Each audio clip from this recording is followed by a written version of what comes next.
新一轮金砖国家扩员进程刚结束，一直有意向加入的印尼没有赶上金砖这次扩权良机，也没有收到加入邀请。实际上，中方是支持印尼加入金砖国家的一方。本轮金砖扩员之前，就有媒体报道称，中方力推加入的国家就是沙特和印尼。印尼是东盟第一大国，又是 G20 成员国，无论是经济实力、人口规模，还是与中国经贸关系往来的密切程度，都决定了中方支持其加入金砖的立场。加之在印尼总统佐科执政以来，中国和印尼关系发展迅速，印尼的亚万高铁更是中国高铁首个全系统、全要素、全产业链出海建设项目，中方高层亲自拍板定下该项目。如果印尼能够成功加入金砖机制，对中国拉近与印尼以及整个东盟的关系都大有裨益。中国与东盟个别国家之间存在的矛盾和分歧，也可以通过印尼起到缓解作用。因此，印尼加入金砖国家是符合中方利益的，中方没有理由阻拦。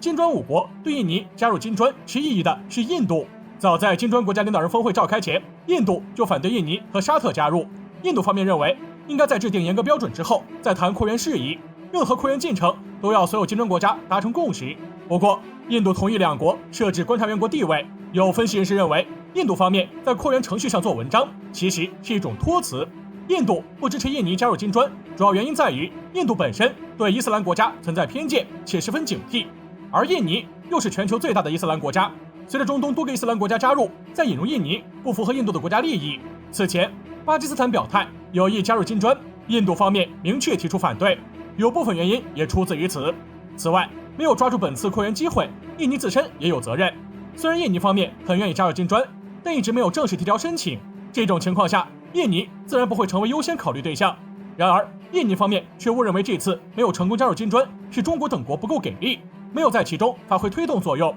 特别是近期印尼在部分涉华议题上的表现，让人不得不怀疑印尼是否因为加入金砖受挫，准备转向美西方国家。先是金砖峰会举办期间，印尼防长普拉博沃访问了美国，与美方长奥斯汀会谈后，发表了涉及南海问题的声明，在该问题上表达了对中方的不满。普拉博沃访美之际，印尼还与美国达成了军售协议，向美方购买了24架运输直升机。而根据印尼媒体发布的最新消息，印尼与美国正在举行超级神鹰之盾2023联合军演，军演时间将持续至9月13号。除了美国，参加此次军演的还有日本、澳大利亚、加拿大等美国盟友，甚至包括菲律宾、马来西亚等在南海问题上与中方存在争端的国家。暂时没能加入金砖，印尼需要做好准备，主动出击，保住下一次机会，而不是将矛头指向中国，借此在中美之间选边站，试图联合美国在南海等问题上给中方使绊子。这样做只会得不偿失。